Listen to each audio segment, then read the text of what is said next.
Bien, buenos días con todos. Primero, gracias a Prensa Group por darme la oportunidad de hoy día estar aquí con ustedes y exponer un poco mi visión sobre estos cambios regulatorios que se están dando en el sector eléctrico peruano, ¿no? Gracias también a César Butrón por comprometerme a hablar de este tema que es sin duda muy controversial en estos tiempos.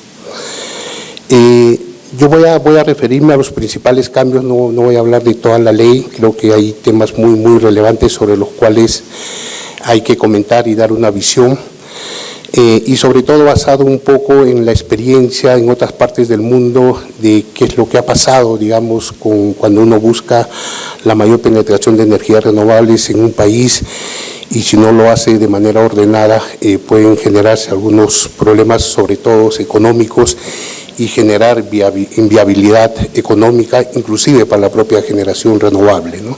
Entonces creo que es importante conocer eso.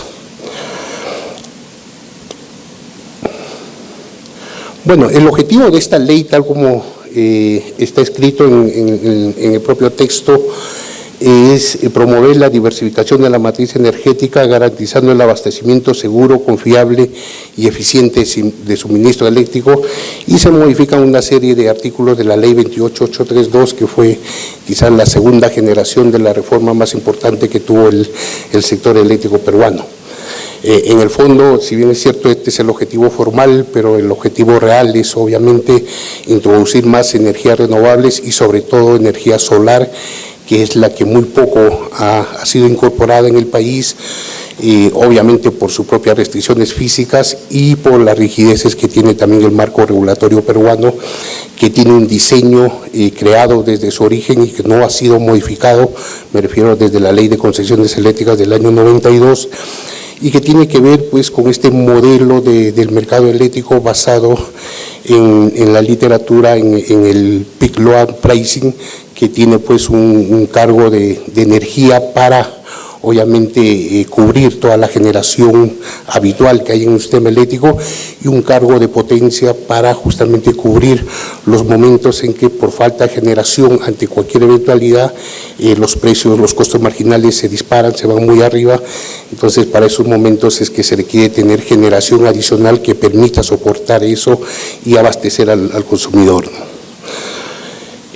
Entonces, primero, voy a empezar por las cosas más fáciles para llegar al final a lo más controversial. Creo que un aspecto relevante, importante para un sistema eléctrico como el peruano, es que finalmente en una ley se estableció la necesidad de crear un mercado de servicios complementarios. Es algo que los agentes lo han ido pidiendo hace mucho tiempo, el propio COES lo ha ido pidiendo, ¿no? Es la necesidad, digamos. Un sistema de transporte eléctrico no es como el transporte de otros sectores, requiere mantener un equilibrio permanente entre la oferta y la demanda, y eso requiere pues mucho equipamiento para garantizar que la producción pueda llegar desde los centros de producción hasta los centros de consumo, ¿no?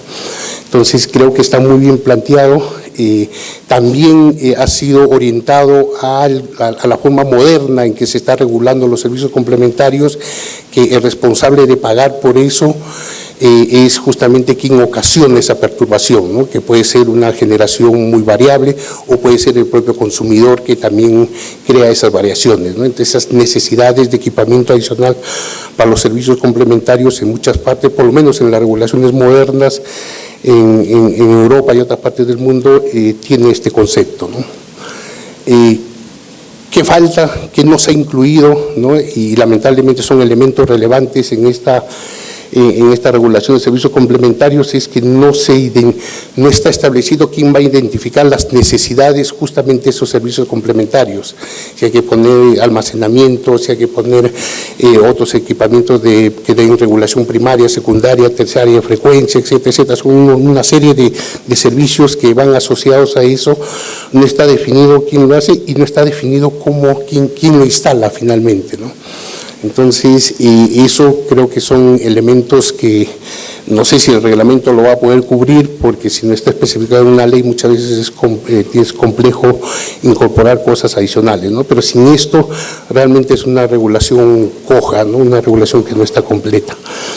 Y lo más complicado es que, no sé por qué, de veras, esta es una necesidad muy urgente desde hace mucho tiempo y se ha puesto que se va a aplicar recién a partir del próximo año, ¿no? Entonces, eso también es malo porque debió aplicarse desde ahora. Hay una serie de regulaciones relacionadas con el abastecimiento oportuno de energía, ¿no? Por ejemplo, se establece que los distribuidores tienen que definir sus requerimientos con mucha anticipación, con una proyección hasta de 10 años, un planeamiento que cada año va a ir cambiando. Se establece la compra en bloques, este es el mayor cambio relevante, esa parte lo voy a dejar para el final de la presentación. Pero se da la posibilidad de que se pueda comprar energía y potencia, o ya sea conjunta o de manera separada. Hasta ahora todo es conjunto, potencia y energía están asociados. Pero a partir de esta nueva regulación ya se puede, digamos, ofertar desde el lado de los generadores de forma separada o en forma conjunta, y a su vez los consumidores comprar así, ¿no? ¿Y cuáles son los principales riesgos de estos cambios? Algunos relevantes es que hay mucha posibilidad de que se incremente el riesgo de sobrecontratación, pues si se le exige a los distribuidores comprar con mucha antelación, y ustedes saben que hay un segmento de la demanda que puede ser libre o regulado, que va cambiando todo el tiempo, entonces uno puede adquirir muchas compras de energía y después no tener cómo colocar en el mercado, ¿no? Y eso ya ha pasado en el pasado, ya ha generado un problema, se ha tenido que hacer muchos cambios forzados de regulación para resolver eso, ¿no? Pero en lugar de mitigar esa posibilidad, lo que se hace con esta regulación es incrementar eso, ¿no? Y eso es malo realmente. La verdad no hay utilidad de exigir un plan anual vinculante a los distribuidores, no tiene sentido. Imagínense, prevé la demanda del día siguiente, es mucho más complejo, el COES lidia con eso todos los días y a los distribuidores les piden tener un plan de 10 años, ¿no? Y no se ve la utilidad porque además después reconocen que eso puede variar y le dicen que todos los años puede cambiar, pero a aprobación de Ocinermin. Entonces, si Ocinermin no le aprueba, se quedan nuevamente con ese desequilibrio, ¿no?, entre sus necesidades para sus clientes y lo que tienen que comprar del mercado, ¿no? Entonces, ciertamente el dinamismo de los clientes libres va a ser poner mucho en riesgo cumplir con estos requerimientos que la ley establece, ¿no? Y separar la potencia y energía en un mercado peruano con esa regulación original que tiene de la ley de concesiones es complejo. Se puede comprar energía, pero imagínense que nadie esté dispuesto a vender potencia, porque además le han puesto que el precio tope de la potencia es el precio básico de potencia, que es el costo teórico de una turbina gas. Entonces puede ser que no haya ofertantes de potencia. ¿Qué significa que no haya ofertantes de potencia? Que el sistema queda en riesgo, porque no va a haber exactamente eso que hoy hay como sobrecapacidad o generación de reserva para abastecer la demanda. Entonces eso realmente creo que es una mala señal y va a poner en riesgo nuevamente el suministro confiable a futuro, ¿no? Miren, desde la ley 28832 que se dio el año 2006, se establecieron que los distribuidores podían hacer licitaciones de largo plazo, mediano plazo y corto plazo. ¿Ya? De tal manera de que si se equivocaban, por ejemplo, en sus proyecciones, en el mediano plazo lo podían corregir o en el extremo, en el corto plazo. Pero solo han funcionado las de largo plazo. ¿Por qué no funcionaron estas dos? Porque para aprobar una licitación de corto plazo uno tenía que seguir un procedimiento en el regulador que demoraba más de un año. Entonces, en la práctica nadie ha hecho licitaciones de corto plazo.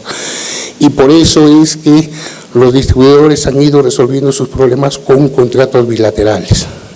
Entonces, la única manera de que esto pueda funcionar bien es que estas licitaciones de corto plazo sean súper rápidas. O sea, no se puede hablar licitaciones, por ejemplo, de corto plazo, que al menos un año de anticipación y hasta 3 años de duración. Realmente, a veces el desbalance que pueden tener los generadores, inclusive los distribuidores, puede ser para la semana siguiente, puede ser para el mes siguiente. Entonces, lo que se necesita es más bien que esto sea súper flexible y súper estandarizado, ¿no? Licitaciones permanentes, como en muchos países funciona, y rápidamente se puedan cubrir los descartes de energía. Eso no pasa y el regulador no ha aprendido y ha vuelto a regular con esta rigidez. Entonces, esto no va a resolver ni va a reemplazar los contratos bilaterales, y eso realmente va a ser un problema a futuro para el suministro de energía, ¿no? Y se disminuyen los contratos de largo plazo de 20 a 15 años. O sea, los proyectos nuevos realmente necesitan contratos de larga duración, cuanto más largo mejor, y aquí se hace lo contrario, ¿no? Entonces, realmente es muy difícil ver, por lo menos en este lado, de que haya mejoras al marco regulatorio actual, ¿no? Una buena noticia es sistemas aislados. Sin duda es una pena ver cómo Iquitos, ¿no?, hasta el día de hoy se abastece con combustible fósil, combustible caro, energía intermitente, cortes, racionamientos todo el tiempo, eso y con un gran subdesarrollo que quizás es la región menos evolucionada en todo el país, ¿no? Entonces, creo que es hora de hacer ese cambio, ¿no? Entonces, se permite que se hagan licitaciones de largo plazo los distribuidores, pero quizás lo que llama la atención es que el ministerio interviene, ¿no? Entonces, es el ministerio quien va a hacer las licitaciones, cuando debería ser normalmente el propio distribuidor quien conoce la realidad de su sistema para establecer los requerimientos, ¿no? No creo que sea necesario que el organismo rector del sector entre en estas licitaciones de compra y venta de energía, ¿no? Entonces, eso es una mala señal, pero ojalá se avance con estas licitaciones, ¿no?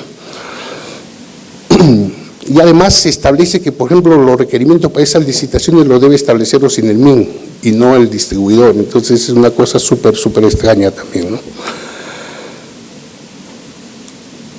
Hay un punto que ha puesto nerviosos a gran parte del sector, ¿no?, que tiene que ver, fíjense, como van a haber nuevos contratos con estas nuevas modalidades de bloques de energía y potencia que van a coexistir con los contratos que han firmado los generadores con los distribuidores. Entonces, obviamente a los nuevos entrantes les gustaría que ese volumen sea repartido entre los contratos anteriores y los contratos nuevos. Eso no puede pasar en ningún marco regulatorio, ¿no? Entonces, ciertamente creo que la ley es clara, eso no debe llevar a una interpretación diferente, ¿no? Se va a aplicar un mecanismo de repartición, pero siempre respetando los términos y las condiciones de los contratos existentes, ¿no? Los abogados les gusta esta frase, pacta sunt servanda. O sea, los pactos se respetan, los acuerdos se respetan, y eso de ninguna manera a nivel de reglamento puede ser modificado, porque eso realmente traería, digamos, un retroceso enorme a la realidad del sistema eléctrico peruano, ¿no? Y entonces aquí viene lo más controversial de esta ley, ¿no?, que va a ser la manzana de la discordia, creo que en las siguientes semanas, en los siguientes meses, que se tiene que aprobar el reglamento de esta ley. Entonces, conceptualmente, hoy día un suministro, o sea, un contrato de suministro es por las 24 horas del día. O sea, un generador no puede vender solamente por unas horas del día, tiene que vender las 24 horas. ¿Ah? Entonces, lo que la ley establece, y como en algunos países se ha avanzado con ese tipo de reformas, es que ahora los generadores pueden ofertar para el bloque de base o para el bloque de media punta y para el bloque estrictamente de punta. Entonces, ¿por qué hacen esto? Porque obviamente, por ejemplo, las solares que están solamente en el sol, en realidad podrían vender solamente de repente en el bloque de media, ¿no?, y no en los otros bloques. Entonces, sí tendrían más posibilidad de ser adjudicados vendiendo en un determinado bloque, ¿ya? Entonces, lo que han puesto en la ley es que estas licitaciones, ¿no?, las ofertas adjudicadas, fíjense, son aquellas que de manera conjunta representen el mínimo costo, porque lo que se busca es el menor costo para el consumidor, sin duda, ¿no?, en todas estas licitaciones. Pero se pone que ese menor costo se evalúe durante todo el plazo de suministro, ¿ya? Entonces, durante el plazo de un contrato de 10 años, en todo ese plazo se puede evaluar de 1000 formas. Entonces, ahí es donde, digamos, se va a discutir mucho cómo eso se establece a nivel de reglamento. Lo cierto es que los países que han avanzado en estas formas de regulación y que han encontrado problemas en la aplicación, lo que buscan han corregido esa regulación y se han orientado a hacer una optimización de 24 horas. Eso es relevante y eso es lo que debió haber estado en esta ley, ¿ya? Entonces, y aquí voy a comentar lo que puede pasar si no se hace una optimización de 24 horas. ¿Ya? El caso de España, por ejemplo, ¿no?, que muchos de ustedes conocen. miren, en España se tiene un objetivo de tener 81% de electricidad renovable al 2030. ¿Ya?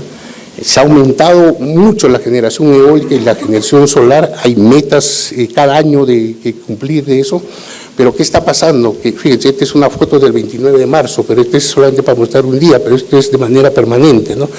Entonces, todos estos costos marginales son negativos. ¿Ah? Fíjense, digamos, la escala vertical, ¿no?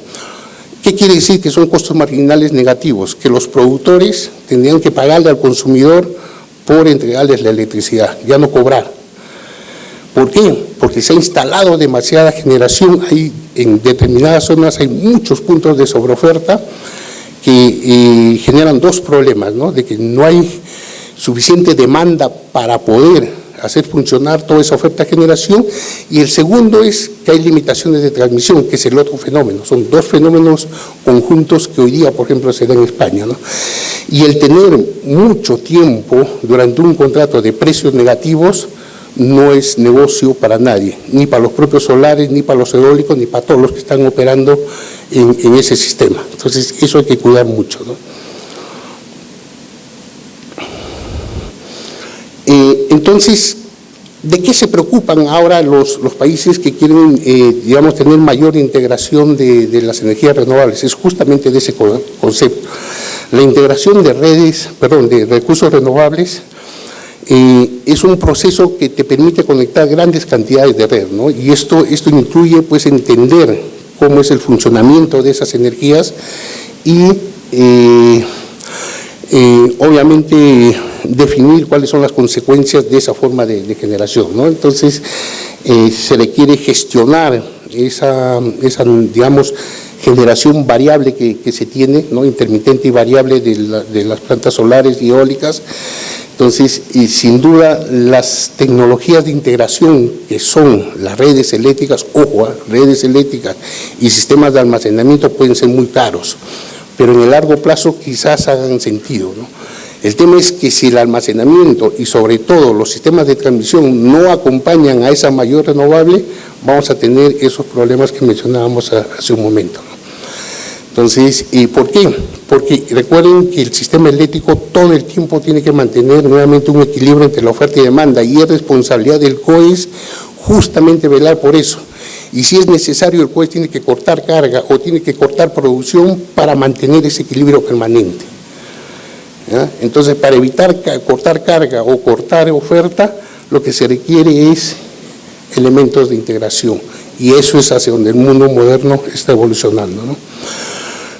Miren, no es solamente España. El otro fenómeno, que no es solamente exceso de generación renovable, es la falta de que la transmisión pueda acompañar ese dinamismo de las energías renovables.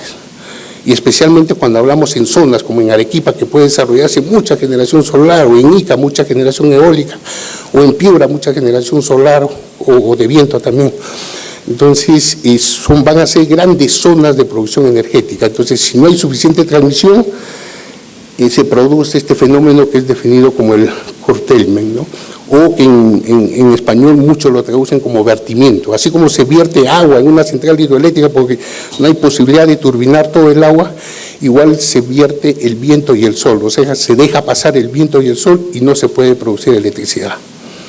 ¿Ya? Y fíjense, por ejemplo, en Alemania, ¿no? El 45% de los vertimientos es en las centrales onshore, ¿no?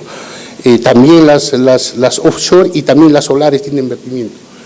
De cada tecnología, ¿cuánto vertimiento se hace? Bien, 5, 10, 20% de la capacidad. O sea, uno invierte 100 megavatios y va a invertir el 20% de esos 100 megavatios. Eso hace que se encarezca, obviamente, la competitividad de esas fuentes de generación. Y no es solamente Alemania, China lo mismo. China ha definido inicialmente un umbral que el vertimiento no podría ser más del 5%, pero ya sobrepasaron eso, acaban de subir al 10%, y eso genera pérdidas en el costo de la electricidad, genera pérdidas en la recuperación de los costos de inversión de todas esas tecnologías, ¿no? España lo mismo. En España mencionamos exceso de capacidad, pero también tiene curtailment. Entonces, miren cuánta energía se pierde en curtailment, 1.7 teravatios hora. Aquí hay varias compañías mineras, seguramente su consumo anual es. Entonces, esas son, digamos, y fíjense en las diferentes zonas del país, ¿no? Y los niveles de curtailment están superando el 5%, 20% en determinadas zonas, ¿no? Chile, ni qué decir, ¿no? En los años anteriores, cada uno representa esto un año, el nivel de curtailment era reducido, ¿no? Y ahora hacia el 2024, esta es una foto a septiembre del 2024, y hasta septiembre del 2024 se habían perdido 4 teravatios hora. O sea, prácticamente de 12 meses de generación, un mes se pierde de producción. Es como si solamente pones una planta de generación para vender 11 meses del año, ¿no? Entonces, esto ha hecho que en Chile justamente esas licitaciones de bloques horarios tenga que ahora ser corregida para que sea una optimización de 24 horas, ¿no? Entonces, esta realidad es muy fuerte y están obviamente tomando muchas decisiones en inversión en infraestructura, sobre todo de transmisión y de almacenamiento para poder sacar toda esa generación. ¿Ok? Entonces, un poco el mensaje de esta presentación es efectivamente eso, ¿no? Creo que es clave la forma como el reglamento va a definir esa integración de las energías renovables, esa licitación de los bloques horarios, ¿no? Entonces, una instalación masificada de energías renovables sin una optimización de 24 horas genera distorsiones en el precio de la energía y genera inviabilidad económica a todos los agentes. Para que tengan una idea de la discusión esto, por ejemplo, en España no es una discusión entre el gas natural y las renovables. En España la discusión es entre las eólicas y las solares, porque en la hora que el costo marginal es negativo, está también soplando el viento, entonces las eólicas también están pagando por producir energía, ¿no? Una solución a esto es obviamente la hibridación, ¿no? Tecnologías solares con baterías que reducen los vertimientos de energía y obviamente los precios bajos, ¿no? Y finalmente, pensar en que solamente la energía renovable por sí sola es suficiente para hacer esta transición energética, hoy ya no es una realidad. Ahora se habla de acoplar a infraestructuras de almacenamiento. Las más grandes inversiones en transición energética en los últimos 5 años en el mundo y en América Latina, para que tengan una idea, ha sido en redes de transmisión. O sea, no ha sido en electrificar otra cosa, ha sido básicamente en redes de transmisión para acompañar justamente ese desarrollo de mayor penetración de energías renovables. Entonces, una cosa que nadie está mirando es que en esta regulación nos ha puesto que tiene que, por ejemplo, perfeccionarse los criterios del plan de transmisión para, así como hay los conceptos relacionados con la congestión, deben incorporarse conceptos relacionados con el curtailment para poder identificar con suficiente anticipación las necesidades de transmisión que se requieran, ¿no? Y obviamente la infraestructura de almacenamiento y quizás en muy poco tiempo el uso de vectores energéticos que permitan aprovechar y guardar. Hoy lo que están haciendo en estos otros países para evitar que no se pierda esa energía, se está produciendo hidrógeno en esas horas, ¿no? Hidrógeno verde. Entonces, pero eso, digamos, es como una respuesta a lo ya ejecutado, ¿no? Todo eso tiene que ser planificado adecuadamente y tenemos que aprender mucho de esas experiencias. Muchas gracias.